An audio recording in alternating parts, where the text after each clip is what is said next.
The beginning of the day was 4:30, 5 o'clock in the morning. They got us up and we went to breakfast. And immediately after breakfast, we went to the briefing room, and at that time is when we found out what our target for the day was. Ludwigshafen, there were groans all over the briefing room that day. Oh. Nobody was happy about going to Ludwigshafen. And the briefing room is where they talk about target study and talk about what to expect, and how many people are going to be in the formation, how many planes are going to be in the formation, and also what to expect flak-wise and possible fighter-wise. We all were a little shook up because they told us how many 88s could bear on us and how many gun stations they had, and how many aircraft were in the vicinity that could attack us, and we knew that it was going to be a long, hard day. We could have anticipated some real nasty flak that day. Nobody was expecting too much from fighter cover anymore, because the Luftwaffe fighters were pretty well beaten out for a while. But flak batteries were very strong and very powerful. Our particular target was very well described and talked about at the briefing, and as my navigator has stated before, we knew it was a very, very difficult mission. The 446 had been to Ludwigshafen many times before and after that one single day. There's really nothing special about that one day that we went on, because the history shows that the 446 itself had bombed Ludwigshafen several times, and that would mean IG Farben, and I'm sure many of the other groups went through IG Farben many times before and after. So there was a lot of bombing on Ludwigshafen. There was nothing special about our mission. Everything went smoothly. The weather just was beautiful, just beautiful. In fact, it was just a piece of cake going into the target. We had no fighter interception. We didn't have any flak until after we dropped our bombs. But evidently, the flak gunners at Ludwigshafen knew our altitude, at least on that day, and they probably had enough practice shooting at some of the other flyers, the other flights that went over, so they had no trouble finding us that day. We started to see quite heavy blanks of flak and puffing smoke in the air, and the problem what we really saw was the fact that the flak was right at our level. And that's when I spotted this one burst that was out there quite a distance, and the second burst was right in line with us, and then the third burst hit us under the wing. I could see bursts. I could see a lot of bursts before the flak hit us, right looking out the navigator's bubble. You could see them right below us and everything. I'd never seen flak that close to us before. I'd been on 12 missions. That was my 12th, and I'd never seen flak that close to us before. And it hit close. Immediately after we dropped the bombs, it seemed we were hit. We just dropped immediately out of formation, just hit very badly. In fact, we lost the number one engine, was sheared right off the aircraft. We went into an immediate steep dive. I remember we had adjusted the throttles on the operating engines to try to compensate for the thing, but she started getting away from us, and it started this spiral on down. From 23,000 feet, we dropped 13,000 feet. Things began to get rough. We had to fire the engine. 2 engines were on fire, and so Lesko and Schaefer nosed the airplane down from 23,000 feet, and we pulled out, to the best of my recollection, around 12 to 13,000 feet. That 13,000 foot drop is an interesting experience to go through. You're pinned right up against the bulkhead. You can't move at all. And you just hang on to whatever. You don't hang on to anything. You're just pushed right up against the bulkhead. And everything else flies right up into place, up against the bulkhead with you. We actually did not level out at 10,000, as I recall. We went down below that altitude. And when they pulled the airplane out and leveled it off, fire went out. And then Schaefer kept asking for a heading. They kept asking Phillips for a heading. We pulled out of the dive and turned west, or at least we were heading west anyway, lucky enough that way, and continued on the westward course. And incidentally, the crew members threw everything out, ammunition, guns, everything, tried to lighten the airplane up. We kept getting lower and lower. We kept losing more altitude, and they were trying to get another engine started. And we had 2 engines going, and just as the second engine kicked over proper, the second flak came up at us from Saarbrücken. And we were 3,000 feet, we were point blank range. So there was no challenge to the gunners anymore. I picked up some flak in the arm and under the lip here and in the upper part of my arm, but as far as I know, I was the only one that was really hit with any flak. You were frightened, I know that. I was scared, but as I said, we were so busy trying to keep this thing upright that just didn't get a chance to think of anything else but trying to fly it. Some of the flak started to burst near us, and Schaefer said, well, don't ride it in, let's bail out. And gave the orders to bail out, and everybody started to bail out. The order came to bail out, and that's what we did. We bailed out. The guys went out the back, and somebody went out ahead of me in the front. And I think Maxwell went right down with the Phillips in the lower section of the airplane. How am I going to get out of this thing alive? That's all. And I'm not even sure I was thinking of that. I just making sure that I pulled my ripcord at the right time and go from there. And I went out, and George was right behind me, and Schaefer, I guess, was right behind him. When they were told to bail out, they were on their own to get out. And I know that when I started, I just looked back, and Schaefer was right on my tail to get on. And we had to go out through the bomb bays. It was really remarkable that we all got out and everybody chute opened. When I bailed out, my chute hooked in the branches of a tree in this forest out here. We went through and looked at that forest. It's quite a thing. It looks pretty much the same as it did then. I think they call them beech trees. The trees are very exciting. They're just heavy branches up on the top and almost nothing along the length of the trunk. When I hit the air, I tumbled quite dramatically and tried to get into a seated position in order for my chute to open properly. And when I did, it opened, and immediately it was a sudden stop-like type thing. I deferred my opening, and it seems to me I made one swing, and in the second swing I was in the trees, and I think I did that deliberately, but because there was some machine gun fire, I could hear some machine gun fire. Landed in a bed of leaves and banged my back a little bit, tore my fingers up, and otherwise we come out of it okay. I fell into this wooded area, and I fell into the tree, and my chute collapsed, and I fell dead fall to the ground at that time and point.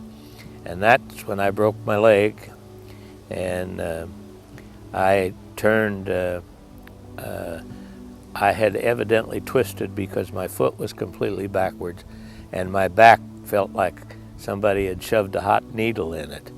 And so I laid there, I took my chute, and I heard these people coming, and I had taken my .45 out, and I had taken my medical case which was an escape kit with money in it, and I had morphine in it, and I gave myself a shot of morphine in my right leg, and I thought, well, at this time and point they hadn't gotten to me, but I dug the hole in the ground and put the .45 and the escape kit in the ground and covered it very well.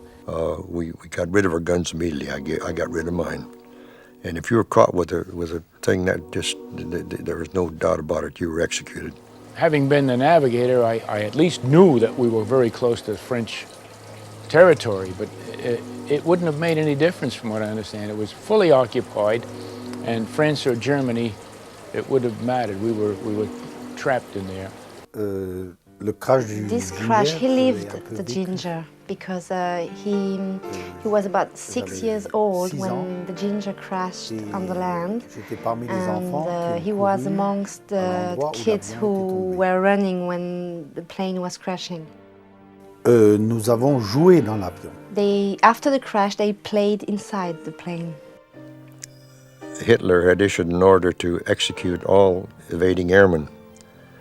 And Himmler really didn't fully comply with the order, but the order was to execute all evading airmen. And I thought that I could make a splint for my leg, and by about that time they came up on me, and we were picked up by the Luftwaffe. The Luftwaffe evidently operated the flak batteries in this area, and they must have operated them around. So I guess to some extent that was a very lucky break. And so they took my parachute. They told me, for you the war is over, the Krieg ist fertig. So they then prepared my chute with some branches out of the tree and carried me down to the barracks. Well, I heard a lot of other confusion, and that's when they found Lesko and Phillips in the trees just beyond me. And they were to my left as I was laying on the ground. A member of the Luftwaffe and a civilian that really captured me. And really, the fellow was only about 16 years old. Lang was he was really in a bad situation. He had his leg broken, and contrary to what they had said, I remember distinctly that Phillips and I, carried him out. But then they took us into town on the back of this truck, and I was on a stretcher, of course, on the bottom of the truck bed, and Lesko and Phillips were braced on the side with the rack about 3 feet up. And as we drove through Saarbrücken, the civilians were throwing rocks and bricks and making all kinds of dramatically angry type noises in their voice. Well, we were taken to the civilian prison. As I recall, we stayed there 2 or 3 days. And this is where I had the encounter with the German major that wouldn't give any medical help to Al Lang. And I kept demanding that they should do something for him in accordance with the Geneva Convention. He spoke some broken English, but he took his pistol and he just hit me across the mouth and kicked me a couple of times and just made it known that he didn't want to hear from me anymore. Anyway, we got on the train with our guards in Saarbrücken and went from there to Frankfurt with about 5 train changes in the process. And then after this 2 or 3 days or 4 days, I cannot remember exactly, we left, and I actually got separated from the other two. And I remember going through Frankfurt on the way to the interrogation camp, and I saw an American airman strung up in the station in Frankfurt, and also saw a German officer pull his Luger out and fire a round of ammunition into his body, or shot in that direction. So finally, we got into Frankfurt. It was dark, late at night, or at least it was dark, and there was a bombing raid about to go on. The sirens were going off and all.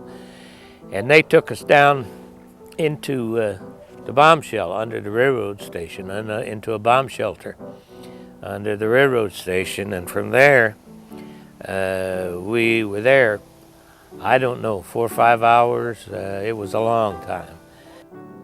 I had one German soldier that was escorting me alone to the interrogation camp.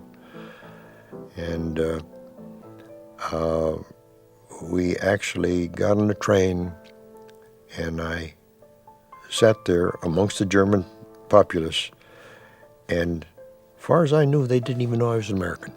The next morning, I went into the interrogation center, and a man came in, one German came in who could speak fairly good English, and he started asking me questions, and I told him my name, rank, and serial number. And that went on for 30, 40 minutes, and then he said, okay. And he sent another fellow in that could speak perfect English, very good English. And he said that he knew who I was and where I was from.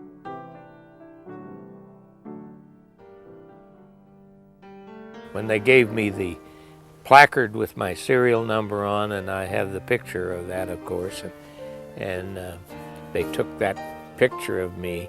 And then after that is when they set my leg, and they didn't bother my back at that time, but they set my leg in a traveling cast just below the knee. And then I was sent to the hospital in Meiningen, which was probably a 5 or 6 hour train ride. A couple of times en route to the prison camp, we had air raids, and we had to get off the train. And I mean, they left us on the train while the Germans got off to take cover in the ditches nearby. But I do not know what happened to Phillips and Lang, because I never saw them after that. Once we had gotten to the interrogation center at Frankfurt, I no longer ever saw George or Phillips again. And at that time and point is when we were totally separated. I ran into Phillips and Lockinger just prior to our being liberated. They were in the next compound in Moosburg to me, and I was able to talk to them then.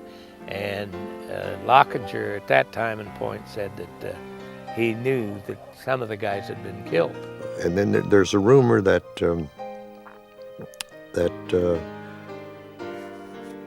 somebody had seen Schaefer hit the ground and go into a barn or a shed, and that a German followed him in there, and he had one arm and he had a hook on one of his arms, and that he executed him in the shed. They were told to execute evading airmen, and that's probably what happened to the remainder of my crew. The hardest moment of the war, well, was, I guess, when I wound up being wounded and injured and not being able to move and not being able to be in contact with my wife and daughter.